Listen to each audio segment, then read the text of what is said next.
이번 주간이 8월 마지막 주간이죠. 이 주간 지나면 이제 9월 달이 시작이 됩니다. 9월 달이 시작되면 우리 자녀들 가을 여름방학 끝내고 가을 학기가 시작되고 또 취업 시험도 많이 있고 입학 시험도 있고 또 농부들은 추수 한 해의 농사 결실 거둬야 하고 또 사업하시는 분들도 가을에 부쩍 뭔가 기대감을 가지고 또 어려운 그런 현장을 돌파해 나가실 겁니다. 교회 안에서도 이제 모든 주중 사역이 다시 시작이 됩니다. 이번 주간부터 목장 모임 시작하고 그리고 9월 첫 주간에 주중에 화요일 어르신대학 또 수요일 어머니 기도회 또 목요일 목장 행복전도대 다 시작을 하게 됩니다. 그리고 오늘 이 주간으로서 이제 캐주얼 데이는 끝이 납니다. 성가대는 다시 성가 가운을 다 입으시고 여러분들도 예배할 때 정장의 모습을 가지고 하나님을 예배할 수 있기를 바랍니다. 그래서 이번 주간 이 가을을 시작하고 하반기 사역을 시작하면서 언제나 시작은 기도로 하는 겁니다. 아멘.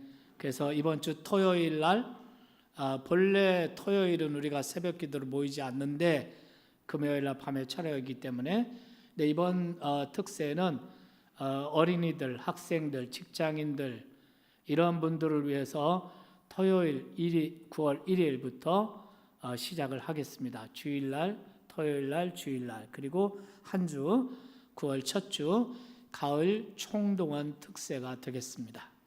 아멘. 여기는 뭐 한 사람도 예외 없어요. 하나님의 은혜와 하나님의 도우심이 필요하고 새로운 마음으로 하반기를 출발하고자 하는 마음을 가진 사람이라면 누구나 다 기도로 시작을 하시기를 바랍니다. 네. 지난주에 설교 제목 기억하십니까? 성경을 대할 때마다 우리가 잊지 말아야 될 것, 그거는 바로 내가 누구라는 것, 내가 새 언약 안에 있는 하나님의 언약의 백성이라는 것, 그렇기 때문에 내가 어떻게 살아야 된다는 것, 내 사명이 무엇이라는 것, 그것을 지난주에 우리가 살펴보았습니다. 성경 통독을 하시는 분들을 위한 또 성경 통독을 하시기를 원하시는 분들을 위한 말씀이었습니다. 오늘은 우리가 구약 성경을 쭉 읽어가다 보면 누구든 가져 범직한 질문 하나를 가지고 여러분과 말씀을 나누겠습니다. 구약 성경 안에서 하나님은 질투하는 하나님으로 그려지고 있습니다. 하나님께서 시내산에서 이스라엘 백성에게 십계명을 주시면서 하나님이 이렇게 말씀하십니다. 출애굽기 20장 4절부터 6절 말씀입니다.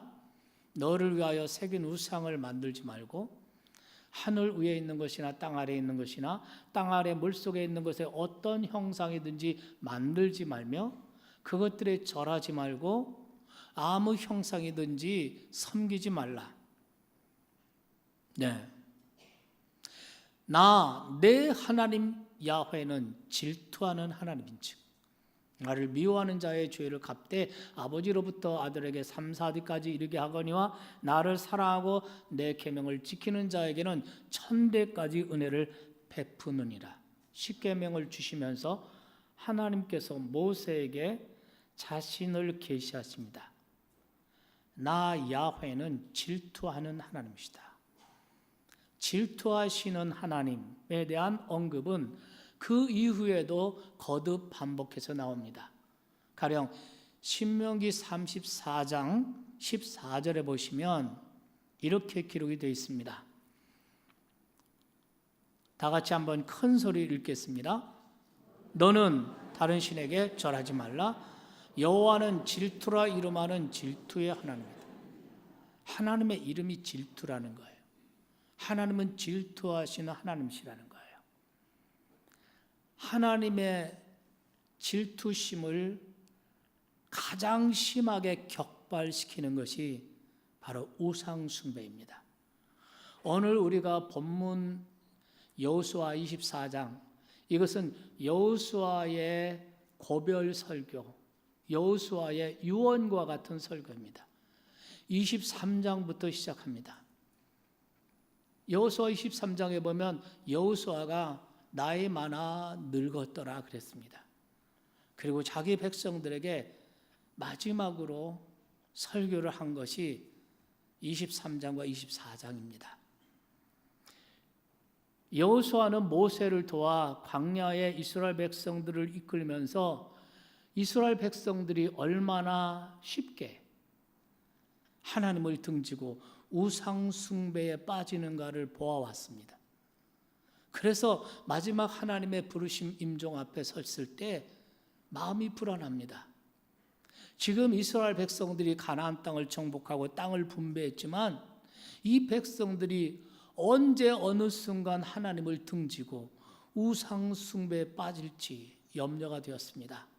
그래서 마지막 고별 설교에서 오늘 본문 19절 20절 말씀에 보면 이런 경고를 합니다. 같이 읽겠습니다. 시작. 여호수아가 백성에게 이르되 너희가 여호와를 능히 섬기지 못할 것은 그는 거룩하신 하나님이시요 질투하는 하나님이시니 너희의 잘못과 죄들을 사하지 아니할 것이라. 20절. 만일 너희가 여호와를 버리고 이방 신들을 섬기면 너희 본래 신 후라도 돌이켜 너희에게 재앙을 내리시고 너희를 멸하시리라. 여호와 하나님은 질투하는 하나님이시죠. 너에게 이 가나안 땅을 주고 이 땅을 분배하고 정복해서 너에게 주고 복을 주었지만 너희가 하나님을 떠나 이방 신을 가나안 땅의 우상들을 섬기면 언제라도 하나님은 돌이켜서 너에게 재앙을 내리실 것이다. 경고. 이 경고에 대해서 21절에 보면 이스라엘 백성들이 이렇게 반응하죠. 큰 소리를 읽겠습니다. 백성이 여호수아에게 말하되 아니니이다 우리가 여호와를 섬기겠나이다 하고 결심하고 얘기를 합니다. 그러나 여러분 이 여호수아 24장이 끝나고 그 다음 성경 사사기서를 읽어보면 이스라엘 백성들의 이 결심이 얼마나 신속하고 얼마나 속절없이 무너지는가 하는 것을 알 수가 있습니다. 우리가 사사기를 읽으면 여호수아 사후에 그 이어지는 사사기의 말씀을 읽으면 사사기에서 우리가 거듭 반복해서 보여지는 하나의 패턴이 있습니다. 그것은 이스라엘 백성이 우상을 섬기고 그로 인하여 타락에 빠진다는 것입니다. 그러면 이방 민족이 침략하고 그들을 지배하고 그로 인해서 그들은 고난과 도탄에 빠집니다. 그 가운데서 그들이 하나님께 부르짖고 회개하고 하나님께 부르짖습니다. 그러면 하나님께서 사사를 일으켜서 그들을 그 고통 가운데 건져주시죠. 그래서 평안과 번영이 이어집니다. 그러나 그 번영과 평화 그 끝에는 또다시 그들이 하나님을 떠나고 우상 숭배하고 타락하게 되죠. 그러면 또다시 이방 민족이 그들을 침략하고 그들을 지배하고 고통 가운데 도탄에 빠져버리죠. 이런 그 사사기에 거듭되는 이 패턴의 모습을 우리가 보게 되면 여호수아의 이 경고가 허언이 아니었다 하는 것을 알 수 있습니다. 하나님 여호와, 여호와라 이름하는 하나님, 이스라엘 백성들에게 시내산에서 모세를 통해서 언약을 맺으신 하나님, 너희가 내 말을 잘 듣고 내 언약을 지키면 너희가 모든 민족 중에서 나의 소유가 될 것이며 너희가 나에게 제사장 나라가 되며 거룩한 백성이 되리라. 이렇게 이스라엘 백성에게 언약을 맺으시면서 십계명과 율법을 주신 그 야훼 하나님, 모세에게 나타나신 그 야훼 하나님, 우리가 믿는 하나님, 그분은 질투하시는 하나님이시라는 것입니다. 십계명의 첫 번째 계명이 뭡니까? 나 외에 다른 신을 내게 두지 말아라. 두 번째 계명이 뭡니까? 아무 형상이든지 만들지 말고 그것에 절하지 말아라. 하나님은 당신 외에 어떤 신도 허락하지 않으십니다. 하나님은 오직 당신만 섬기라고 말씀하십니다. 그리고 만일 하나님을 떠나서 다른 신을 섬기면 하나님은 어김없이 단호하게, 때로는 잔인할 정도로 하나님이 심판하십니다. 하나님의 질투입니다. 이러기 때문에 성경을 처음 읽는 사람들은 아주 혼란스럽습니다. 이 전능하신 하나님, 이 거룩한 하나님이 왜 이렇게 질투를 하시는 분이신가? 이거는 하나님이 뭔가 성숙하지 못하시고 뭔가 감정적이고 분노 조절에 문제가 있는 분 아닌가? 이런 생각을 하게 되죠. 또 우상 숭배에 빠지는 자기 백성들을 징벌하실 때, 또는 아예 그냥 우상을 섬기는 이방 민족을 하나님이 심판하실 때 보면 정말 상상을 초월할 정도로 잔인하고 끔찍할 때가 많습니다.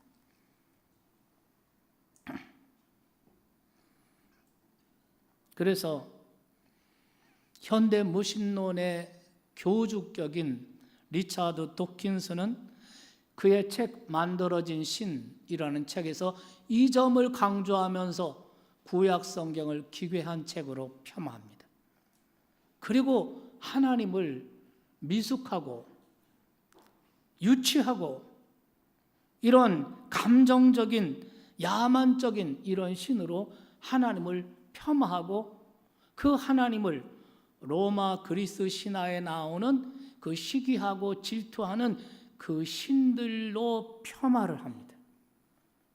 말하자면 하나님은 로마 그리스 신화에 나오는 신들처럼 만들어진 신이다, 이렇게 얘기를 합니다. 우리가 성경을 처음 읽는 분들은 정말 정직하게 말하면 그 도킨슨의 말에 공감이 안 되는 것이 아닙니다. 정직하게 말하면 그렇게 느끼는 거 별로 이상한 일이 아닙니다. 참된 신이라면 성품에 있어서도 완전하셔야 됩니다. 그리스 로마 신화에 나오는 신들처럼 미숙하고 실수 많고 특이하는 이런 신들이라면 우리가 그분을 예배하고 섬길 이유가 없습니다. 그런 신이야말로 만들어진 신이기 때문입니다. 모세에게 나타나서 십계명을 주시고 언약을 맺으신 그 야훼 하나님이 참된 신이라면 그 신에게는 인간에게서 발견되는 부족함이 있어서는 안 됩니다. 그런데 성경은 하나님은 질투하는 하나님이시다. 여러분, 질투라는 거는 우리의 일상 언어에서도 이거 부정적인 것이지 이게 결코 긍정적인 것이 아닙니다. 여러분, 질투라는 한자어를 기억하십니까? 아주 흥미롭습니다. 이 한자 질, 여기에는 계집여자와 질병 질자가 들어있습니다. 여자에게 일어나는 질병이라는 거죠. 투자는 계집여자와 돌석자예요. 여자가 열받아서 돌을 들게 만드는 거. 물론 여러분, 이 한자어는 남성 중심의 문화권에 있는 곳에서 만들어졌기 때문에 이럴 겁니다. 질투는 여성에게만 일어나는 질병이 아니라 남자에게도 일어나는 것입니다. 어쨌든 여러분, 이렇습니다. 또 성경에서도 보면 질투는 부정적인 감정으로, 경계해야 할 감정으로 성경 말하고 있습니다. 잠언서 14장 30절의 말씀 보면은 평안한 마음은 육신의 생명이나 시기, 질투는 뼈를 썩게 한다, 이렇게 말했습니다. 사도 바울께서도 헛된 영광을 구하여 서로 노엽게 하거나 서로 투기하지 말라라고 말씀합니다. 이렇게 우리의 일상의 생활에서도 이 질투라는 감정은 미숙하고 조잡하고 위험한 감정입니다. 성경도 이 질투하지 말라고 성경은 말씀하십니다. 그런데 왜 구약 성경은 하나님을 질투하는 하나님이라고 표현하고 있을까요? 이것은 일종의 반어법입니다. 반어법이라는 이 수사법은 어떤 진실을 좀 더 인상 깊게 전하기 위해서 반대의 표현을 사용하는 수사법을 반어법이라고 합니다.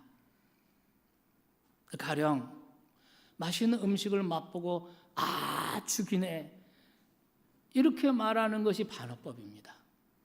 이게 맛있다는 얘기지 독을 타서 내가 지금 죽고 있다 이렇게 말하는, 그렇게 액면 그대로 알아듣는다면 그는 말귀를 못 알아들은 것입니다. 정말 사랑하는 사람을 보고 미워 죽겠어 이렇게 말하는 것이 반어법이에요. 정말 밉다는 얘기가 아니에요.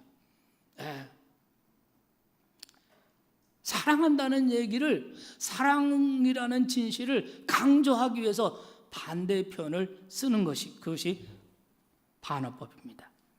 그러니까 하나님은 질투하시는 하나님이다. 이 말은 하나님이 그렇게 미숙하고 편협한 감정의 소유자다 이런 뜻이 아니라, 하나님은 자기 백성을 포기할 수 없는, 자기 백성들의 구원, 자기 백성들의 행복, 자기 백성들의 안전을 결코 포기할 수 없는, 좌시할 수 없는 거룩한 열심을 가지신 분이시다.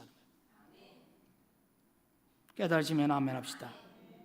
그렇다면 여러분, 하나님이 질투하시는 하나님이다 라는 이 반어법을 통해 성경이 우리에게 전달하고자 하는 진실은 무엇인가? 적어도 두 가지 진실이 이 표현 속에 담겨 있다고 생각합니다. 첫째는 그분에게는 절대 가치를 지니는 것이 있다. 두 번째로는 그분은 그 것들을 결코 포기하지 않으신다는 거예요. 그러면 하나님에게 절대 가치를 지닌 것들이 무엇일까? 여러 가지가 있겠지만 그 중에 가장 중요한 것 중에 하나가 뭐냐면 자기 백성들입니다. 하나님께서 수많은 민족 가운데 거룩한 백성으로, 그리고 제사장 나라로 선택하신, 그래서 그들을 통해서 세상의 모든 민족을 구원하시려고 하시는, 그 도구로, 통로로 쓰시려고 선택하신 언약의 백성, 그 하나님의 언약의 백성이 하나님에게는 절대 가치, 그리고 그 언약의 백성들을 통해서 구원할 모든 인류, 그것이 바로 하나님에게는 절대 가치. 그렇기 때문에 하나님께서는 이스라엘 백성들을, 하나님의 백성들을 거룩한 나라, 제사장 나라, 거룩한 백성으로 세워가는 그 일을 결코 하나님은 포기하지 않으시고, 결코 하나님은 놓지 않으시는, 그것이 바로 하나님의 절대 가치. 믿으시면 아멘 합시다. 왜냐하면 그것은 궁극적으로는 죄에 빠진 인류를 구원하시려는 하나님의 구원 계획입니다. 하나님 이스라엘을 선택하고 그들에게 율법을 주어서 내가 내 말을 잘 듣고 내 언약을 지키면 너는 제사장 나라가 되고 거룩한 백성이 되어 너로 인해서 내가 메시아를 보내고 그로 인해서 모든 민족을 구원한다. 이게 하나님 구원 계획. 이게 하나님의 절대 가치입니다. 그렇기 때문에 하나님은 언약의 백성, 이스라엘 백성이 무엇을 하든 어떻게 살든 무심하게 상관하지 않을 수 없었습니다. 여러분, 우리 자신의 경우에 빗대어 생각해 보겠습니다. 만일 배우자가 나 아닌 다른 사람을 사랑해도 된다고 생각하는 사람이 있다면 여러분은 그 사람을 덕성이 높고 깨인 사람이다라고 평가하시겠습니까? 아닙니다. 진정한 사랑은 서로에 대한 독점적 사랑을 요구하는 것입니다. 자신의 배우자가 다른 사람을 사랑해도 된다고 생각하면 이 사람은 관용심이 많은 사람이 아니라 이 사람은 도덕성이 무너진 사람인 것입니다. 또 다른 예를 생각해 볼까요?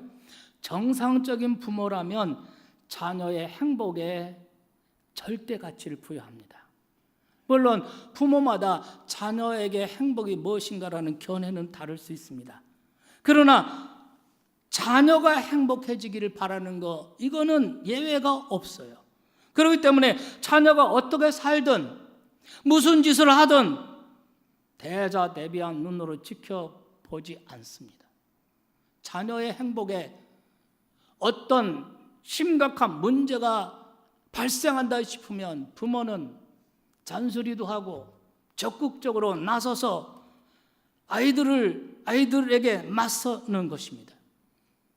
왜냐하면 부모의 마음에는 자녀의 행복에, 자녀가 잘 되고 행복에 거기에 절대 가치를 두기 때문에 그런 것입니다. 여러분, 하나님께서 우상 숭배를 금하고 오직 당신만을 섬기라고 요구하시고 말씀하신 이유가 바로 여기에 있는 것입니다. 그분 홀로 사랑받고 싶어서 그렇게 하신 것이 아닙니다. 그리스 로마 신화에 나오는 신들은 인간의 사랑을 독점하기 위해서 자기들끼리 시기하고 투기하고 투쟁합니다. 그것은 만들어진 신이기 때문에 그렇습니다. 그러나 모세에게 나타나신 야훼 하나님, 우리가 믿는 야훼 하나님은 스스로 계신 분이십니다. 그분에게는 조금도 아무런 부족함이 없습니다. 인간의 독점적인 사랑을 구걸할 이유가 없습니다. 그분이 인간에게, 자기 백성들에게 우상을 섬기지 말고, 우상을 금하고, 나 외에 다른 신을 두지 말고, 다른 우상을 숭배하지 말고 오직 당신만을 섬기라고 하신 이유는 순전히 자기 백성들, 바로 인간들을 위한 배려인 줄 믿으시기 바랍니다. 왜냐하면 하나님을 떠남이, 우상 숭배가 그 안에 모든 불행이 다 있는 것입니다. 인간 위에 있는 신은 참된 신 여호와 하나님밖에 없습니다. 인간이 그분을 섬길 때에만 진정 자유가 있습니다. 그 하나님이 우리에게 무엇이 좋은 건지 그분이 정확하게 아십니다. 그런데 만일 인간인 우리보다 더 낮은 것을 신으로 만들어 숭배하게 되면 우리는 그 낮은 것들에게 갇히게 됩니다. 그것의 종이 됩니다. 그것이 돈이든, 그것이 명예든, 그것이 무슨 만들어진 형상이든, 쾌락이든, 여러분 완전히 우리는 그 종이 되어버리고 마는 것입니다. 여러분, 우상을 섬긴다, 이것은 자기의 탐심을 섬긴다는 말과 똑같은 것입니다. 여러분, 물질주의, 이 배금주의, 만몬, 여러분 돈을 우상으로 섬긴다면, 자기보다 낮은 이 물질을 우상으로 섬긴다면 우리는 그 돈의 노예가 되는 것입니다. 거기에 갇혀버린 것입니다. 자유를 잃어버리는 것입니다. 여러분, 우상을 섬긴다는 말은 자신의 탐심을 섬기는 것과 같다는 뜻입니다. 그래서 바울께서는 우상은 곧 탐심이니라 이렇게 말한 것입니다. 여러분, 우리가 사사기를 보면 이 사사기서를 통해서 우상 숭배가 인간을 파멸로 이끄는 첩경이라는 것을 사사기서는 우리에게 계속 보여주고 있습니다. 하나님을 떠나 우상 숭배하는 것은 그러므로 스스로 불행과 고난을 스스로 끌어들이는 것입니다. 이런 이유로 하나님은 우상 숭배를 극도로 혐오하시고 우상 숭배에 대해서 하나님이 끔찍하고 잔인할 정도로 하나님이 징벌하시는 것입니다. 이것이 바로 하나님의 거룩한 질투입니다. 여러분, 인간의 마음이란 참 모순적입니다. 자신의 배우자에게 오직 자신만을 사랑해 주기를 바란다면 자신도 배우자에게 그래야 할 것 아닙니까? 그런데 실제로는 그렇지 않습니다. 하나님과의 관계도 마찬가지입니다. 사람들은 하나님이 자신의 편이 되어주기를 기대합니다. 어떤 사람은 하나님이 당연히 자신의 편이라고 생각합니다. 마치 그럴 자격이 있다는 듯이, 그런 권리가 있다는 듯이 당연히 하나님은 내 편이라고 생각합니다. 좋습니다. 그것까지 좋습니다. 그러나 하나님이 자신에게 그렇게 해주기를 기대한다면 자신도 하나님에 대해서 그렇게 해야 될 거 아니겠습니까? 그런데 실상 그렇지 않습니다. 하나님은 내 편이 되어주시고 하나님은 나의 하나님이 되어주시기를 기대하면서 자기 자신은 자기가 하고 싶은 거 마음대로 하고, 자신이 섬기고 싶은 거 섬기도록, 자신이 하고 싶은 거 하도록, 자신이 즐기고 싶은 것을 즐기도록 내버려 주기를 기대합니다. 사실 하나님은 그렇습니다. 흔히들 생각하는 것처럼 하나님은 자기 백성들의 숨통을 조이듯이 시시콜콜 참견하고 못살게 굴고 언제나 화가 나 있고 진노하시고 심판하시는 그런 분이 아니십니다. 하나님은 모세에게 당신 자신을 이렇게 계시하셨습니다. 출애굽기 34장 6절 7절 말씀에 보면은 여호와께서 그의 앞을 지나시며 선포하시되 여호와라 여호와라 자비롭고 은혜롭고 노하기를 더디하고 인자와 진실이 많은 하나님이라. 인자를 천대까지 베풀며 악과 과실과 죄를 용서하리라. 그러나 벌을 면제하지는 아니하고 아버지의 악행을 자손 3, 4대까지 갚으리라. 여기서 하나님은 어떤 분이라고 계시합니까? 하나님은 자비롭고 은혜롭고 노하기를 더디하시고 인자를 천대까지 베푼다. 이 규절만 가지고 보더라도 하나님의 진노, 하나님의 징계는 3 혹은 4. 그러나 하나님의 자비, 하나님의 은혜는 1000입니다. 무엇을 말합니까?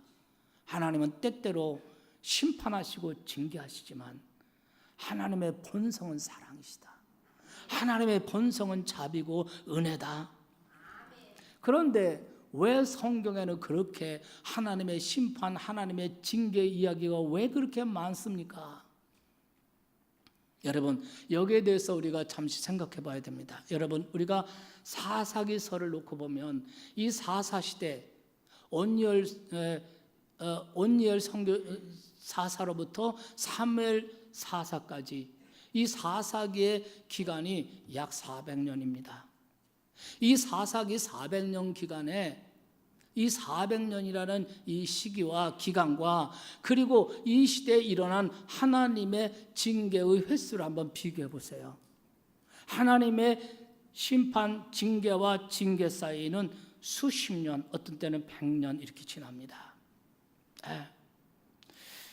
그런데 이 모든 것을, 이 하나님의 심판과 징계, 이 사건들을 한데 모아서 기록해 놓고 보니까 성경에 있는 우리는 하나님은 무서운 하나님이 심판하시고 징계하시는 하나님, 이렇게 보여지게 되는 것입니다. 게다가 하나님께서는 여러 사건들 중에 후대의 사람들에게, 자기 백성들에게 교훈이 되고 또 반면교사가 되는 이런 일들을 고르다 보니까 하나님의 심판 이야기, 징계 이야기가 고르게 되고 이런 것이 성경에 기록되다 보니까 하나님은 금방금방 반복해서 화만 내시고 징계하고 심판하시는 하나님으로 비춰지게 되는 것이죠. 400년의 사사시대 가운데 대부분 하나님의 은혜와 자비와 사랑이었습니다. 믿으시면 아멘 합시다. 여러분, 이스라엘 백성이 우상 숭배에 빠져 하나님이 이방 민족을 일으켜서 침략하게 하고 그들을 지배하게 하고 고통과 도탄에 빠지게 하고 하나님의 심판이죠. 그런데 여러분, 그들이 회개하고 하나님께 돌아와서 회개하고 간구하면 하나님이 사사를 보내서 일으켜서 이스라엘 백성을 구원하시고 태평성대를 열어주십니다. 하나님의 사랑이죠. 오늘 이 구절만 보더라도 하나님의 진노는 3 혹은 4, 하나님의 인자하심, 하나님의 사랑, 수천 대까지 은혜를 베푸느니라. 믿으시면 아멘 합시다.